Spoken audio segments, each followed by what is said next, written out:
뭐를 한다면 내면에 대해서 반성하지 않고 동조한다는 측면에서의 탄핵 대상이 될 수 있다. 그런 얘기. 이제 김건희 특검 자체도 지금 뭐 국민의힘에서 지난번에 투표 부족하게 부결이 되긴 했으나 그럼에도 불구하고 저는 두 표 부족하게 말하자면 그 통과가 됐으나 저는 그 부분에 대해서는 한덕수 총리도 굳이 본인이 예당사자가 아닌데 뭐 소위 말하면 본인이 배우자가 아니잖아요. 그리고 이 김건희 여사 때문에 엄청난 이 국가적 혼란을 초래했기 때문에 저는 이 특검 두 개는 굳이 한덕수 권한대행이 여기에 본인의 어떤 직을 걸고 갈 필요는 없을 것이다. 저는 그만하는 것 같습니다. 네, 한덕수 대행에 대한 탄핵은 사실상 불가능해 보입니다. 지금 여당에서 동조를 안 해줄 것 같은데 이런 상황에서 한덕수 권한대행이 어떤 선택을 할까요? 김건희 여사 특검법이나 내란죄 특검법에 대해서요? 뭐 지금 개인들의 의견을 전제로요. 저도 내란 관련된 특검이나 그리고 김건희 여사 특검과 관련해서는 우리 당 일부 의원들도 찬성표를 던졌고 그 부분에 대해서는 이미 내란 관련돼서는 윤 대통령을 제외한 그 외 모든 당사자들이 이미 다 구속이 됐고요. 그리고 수사가 진행 중인데 그 수사가 미진하다고 생각해서 국회에서 그렇게 특검을 송통과시켰고 가야 된다면은 그 부분은 그대로 또 절차를 밟아야 되겠죠. 그리고 김건희 여사 특검들 관련해서는 우리 당이 그간에 제2요구권을 발동했을 때 찬성하지 않아서 그간에 폐기되고 있지만 지금 이 상황에 와서는 국민적인 의혹이 해소가 되지 않은 상황에서는 당연히 그런 의혹 해소도 필요하다고 생각합니다. 다만 그 외에 나머지 민생과 관련된 법안에 대해서는 정말 민주당이 일방적으로 통과시킨 법안들이 다시 한번 제의가 필요한 부분을 민주당도 민생을 말로 할 게 아니라 그거에 대해서는 마음을 열고 다시 한번 논의해야 된다고 저는 생각하고요. 한덕수 권한대행도 아마 국민 민심과 그리고 여론을 의식해서 또 본인의 판단이 있겠죠. 왜냐하면 국무총리들도 비상기업 당시에 국무총리, 국무위원 모두 다 반대했다는 의견을 냈지 않습니까? 그런 부분을 종합 고려했을 때 본인이 현명한 선택을 하지 않을까 그렇게 생각합니다. 예, 국민의힘 비대위 전환 관련 얘기도 해보고 있습니다. 지금 뭐 이틀째 계속해서 한풍에 오르는 인물들이 있는데 지금까지 분위기를 보면은 내부의 중진 현역 의원인 것 같아요. 뭐 집단 지도체제 얘기도 나오고 지금 어느 정도 진전이 있습니까? 아직까지 누구랑 뭐 정해지진 않았는데요. 뭐 내부 그러니까 정치를 아는 분이 와야 된다 하는 거는 의견의 일치를 할 것 같습니다. 왜냐하면 지금 우리 당이 사실 국민 보기에 사실 부끄러운 일이지만 윤석열 대통령이 취임한 이후에 만 3년 인원이 아직 조금 모자란 상황에서 권한대행까지 포함한다는 사실은 지도부가 12번째거든요. 이번에 임명된다면 예. 참 부끄러운 거죠. 전당대회를 통해서 당당히 선거에서 선출된 당 대표 임기도 2년인데 2년을 치른 대표가 없어요. 그런 걸 봤을 때는 정치를 아는 분이 와서 이 위기를 슬기롭게 극복해야 한다는 의견이 일치된 것 같고요. 예. 한속히 누가 되든지 빨리 임명이 돼서 빨리 안정을 되찾고 당을 이 수렁에서 빨리 민심을 되찾도록 노력해야 되겠죠. 네, 내일 의총에서 결론이 날까요?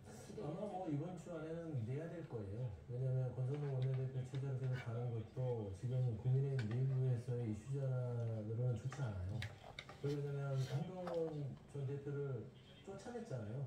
쫓아낸 부분에 있어서는 아니 탄핵을 이루는 이유는 내란에 대해서 찬성을 하고 내란을 막으려고 했던 따지고 보면 정상적인 국민의 이 시각을 가진 의원들은 쫓아내고 내란 부분들을 동조하고 보호하고 방탄하려는 내란 동조 세력이 당이 돼버린 상황에서 어떤 이슈 전환을 해야 되기 때문에 저는 금주간에는 결론이 날 것 같은데 예. 아마 그래봤자 10년일 겁니다. 근데 저는 국민이 좀 답한 게 아까도 이제 이찬호 위원장도 얘기했지만 12번의 비대위라는 건 공당으로서 정상적인 역할을 하지 못하고 있다.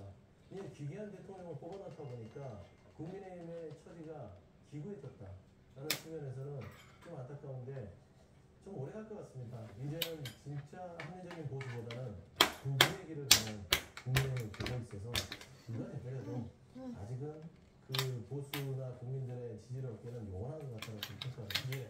이런 가운데 이재명 대표가 팬카페인 재명인의 마을 이장직을 사퇴한다는 얘기가 들려왔거든요. 네. 어떤 의미가 있다고 볼 수 있을까요? 일단은 뭐 여러 가지로 그 이재명 대표가 운영하던 재명인의 마을의 이장직 부분들이 좀 당내에서도 너무 좀 그 이장직을 계속 수행하는 것들이 좀 당의 화합이나 통합에 전된 거 아니냐 그런 지적들도 있었거든요. 그래서 아마 그런 차원에서의 이장직을 내려놓을 수 있고요. 예. 또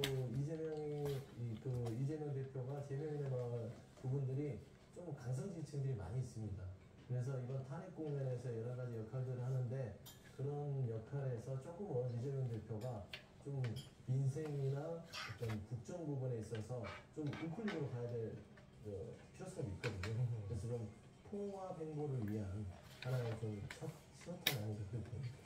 네, 이재명 대표가 오늘 대북 송금 재판 관련해서 법관 기피 신청을 냈는데 그게 받아들여졌습니다.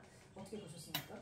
정부도 마찬가지입니다. 아까 말씀드린 선거법 관련해서 이제 송달 안 받고 고의 연기하는 것처럼 지금 이장직을 사퇴한 것도 마찬가지고 정말 본인의 말대로 비상시국이 상황인 만큼 야당을 대표로 거대 야당의 대표답게 소임을 다한다면 이 역할이 참 충실하다면 박수를 보내야 되겠죠. 하지만 그게 아니라 이 모든 것을 봤을 때 재판을 피하고 법관을 피하고 그 이장직을 사퇴하면서 대권 플랜으로 가는 게 좋다.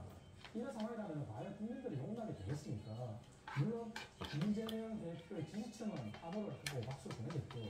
정말 시민이 가장 시민이고 민중이 중요한 상황에서 본인이 대권을 향해서 간다. 이 상황에서 아마 국민들이 판단할 거라 저는 생각합니다. 저는 이재명 대표에 대해서 자꾸 여당에서 본인이 조기 대선을 통해서 사법 리스크를 피하려고 빨려가는 거 아니냐라고 하시는데 궁색해요. 이재명 대표가 내란을 일으키려고 이런 그 범죄에 준하는 비상 군법대만 하고 시켰습니까? 예를 들어서 이재명 대통령이 이 6개월 동안 공직선거법 대법원 확정판을 날 때는 기다리면 되지 않습니까? 그거 못 기다리고 이 사단을 내놓고 나서 왜 이재명 대표한테 재판을 왜 지연하고 있냐, 왜 재판 빨리 안 받냐, 빨리 법의 심판을 받아라. 이런 논리가 안 맞아요. 예를 들어서 이런 상황이 없음에도 불구하고 지연을 한다면 그런 비판을 해야 되나? 아니 본인들이 배출한 대통령이 내란 사태 일으켜서 이재명 대표를 도와준 꼴이 있잖아요. 그거 놓고 나서 이재명 대표 재판 빨리 받아라, 피하지 마라 하는 것들은 좀 안 맞다. 근데 이재명 대표는 다 재판을 받고 있어요. 그리고 대장동 사건 같은 경우도 이거는 어차피 대선이 돼도 정상적으로 되더라도 대부분 확정판이 그냥 안 나는 사안입니다.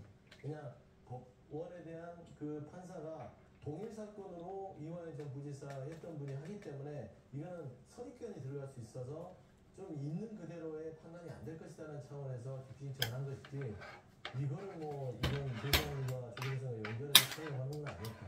나는 좀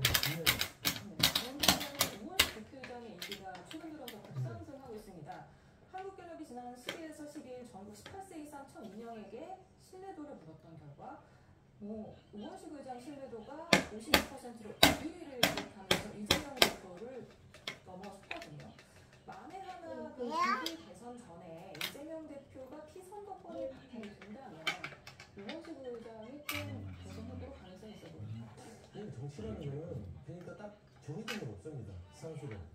그러니까 지금 내란 사태를 우리가 경험하고 있지만 이런 초현실적인 상황이 올 거라고 누가 상상을 했겠습니까? 그러니까 정치라는 건 그때 가서 가봐야 어떻게 되는지 아는데 가능성은 높구나 확정적으로 이 내란 사태를 통해 조기 대선이 되면 이재명 대표가 무조건 대통령이야. 이렇게 하는 것도 좀 예단하는 거예요. 가능성은 높다. 뭐 80% 90% 높다. 하지만 10%에 있어서 바뀔 수 있는 정치이기 때문에 우원식 의장 부분에 대한 이번에 국민들의 평가는 뭔가 좀 질서정연한 정치의 모습을 보여줬다. 그래서 이 내란 사태를 차분하게 잘 해결했다는 점은 그건 누구도 부인할 수 없는 사실일 거예요. 그래서 저는 이 우원식 국회의장 자체도 국민들이 선택할 수 있는 상황이 된다면 선택지가 될 수 있다. 그렇기 때문에 저는 지금 이제 국민의 힘 자체가 이 윤석열 대통령을 손들어 봤었으면 그 선택을 조기 대선이라도 합파선을 할 수 있을 텐데 이 내란의 우두머리를 버림없는 거기 때문에 그 조기 대선에서 새로운 후보를 내더라도 그 낙인 찍힌 부분에 있어서 감당이 안 되는 거예요. 그래서 우원식 국회의장이나 이재명 대표나 또 다른 후보들도 충분히 그때 국민들의 선택을 다 달라질 수 있고 국민들이 그동안 이제 극단적인 좀 지치다 보니까 우원식 의장의 그런 정치력이 좀 눈에 들어오고 돋보이지 않았나. 하지만 그게 일시적 현상 같아요. 그리고 저희 방송 시작하기 얼마 전에 지방선거 관련해서 정치인들에게 불법 정치자금을 받은 혐의 권진 법사라는 인물이 체포되고 있습니다. 이 인물이 어떤 인물입니까? 사실 김건희 여사 관련돼서 지속적으로 계속 나왔던 그런 문제였죠. 문제에서 또 논란의 한가에 떠돌던 정말 정치인과의 거래 관계, 온갖 침투와 이렇게 나왔었죠. 그런데 늦게나마 이렇게 체포가 되고 한 게 다행입니다. 다행이고 그래서 이 금융과 관련된 부분도 명확하게 국민들한테 보여주고 해줘야 돼야지만 무당이 그런 오면이 될 것 같고요. 그리고 아까 서현주 대변께서 말씀하신 것처럼 저희 당이 윤석열 대통령의 비상경험을 단 한 사람도 찬성하는 사람이 없습니다. 국회의원들도 다 이것은 잘못됐다고 얘기했고요. 다만 이재명 대표를 저희가 자꾸 이렇게 견제한다 이렇게 말씀하시는데 그건 견제가 아니라요. 정상적으로 재판을 받으라는 겁니다. 국민들과 함께 국민들처럼 재판을 지연하고 하지 말고 아까 우원식 의장의 신뢰도가 보여주듯이 국민이 그만큼 필요가 많지 않습니까? 정치인들의 필요하느냐 호감을 가지냐 그에서 사실 대통령도 이재명 대표도 다 후순위예요. 그래서 이번 기회에 야당 같이 정말 민생을 생각한다면 저희가 계속 주장하는 경제와 관련된 법들은 좀 마음을 여시고 AI 보증이나 반도체법 이런 거는 열어주시고 그리고 교육계획과 관련된 부분들도 마음을 열어주시고 그래서 이재명 대표를 저희가 비난하고 저희가 발목을 잡고 그럴 일이 없습니다. 정상적으로 하라는 겁니다. 권진법사 체포에 대해서 말씀해 권진법사 체포 이제 그 검찰에서의 빗장이 풀린 거죠. 사회는 모여 앞에서는 검찰이 수그리고 이 김건희 여사도 어떻게 했습니까? 대통령 변전한 이유만으로 명품 뺏고 무혐의, 도시모터 주가 조정 무혐의. 권진법사는 대표적으로 윤석열 대통령 부부를 등에 업고 여러 가지 정치권에서 여러 가지 일을 했던 걸로 알려져 있고요. 대선 캠프 당시 제가 알기로는 무슨 그 제의를 지냈던 것으로 알려져 있죠. 그러니까 지금 보면 참 기괴한 국정원이었어요. 권진법사, 총공, 명태균 씨까지 대통령 부부를 등에 업고 많은 일들. 총공 그분은 아니지만 지금 드러나는 명태균 씨는 너무나 명확하게 드러났고요. 지금 권진이라는 분이 결국에는 정치인들로부터 돈을 받았는데 얼마나 돈을 주겠어요?